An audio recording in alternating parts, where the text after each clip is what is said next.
What was it like when the judge's hammer went down and said you are actually going to prison?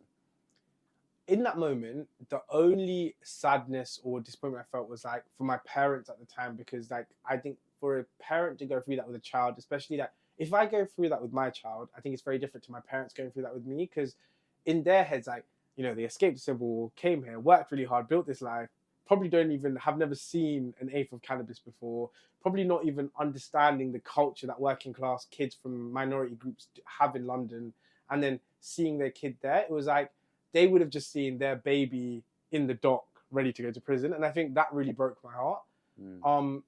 Outside of that, I think there was a level of like, I was the type of kid, right? Like, you know, when you said you couldn't do something, like that was like, I'm going to go and do it type thing, right? And I think that was the moment for me. When the judge banged his hammer, outside of the sadness and heartbreak for my parents, it was almost a mental fortitude that came from just knowing that, like, no, I'm gonna go to prison and make sure prison is the thing that builds me, and I'm gonna make sure that this entire experience is like what then propels me, and I'm gonna do it for my family, my loved ones, for every single person that cared about me and was with me through this. But ultimately, to show people like even a guy in a wig banging a hammer doesn't define your fate, even if you can lock your way for a period of time.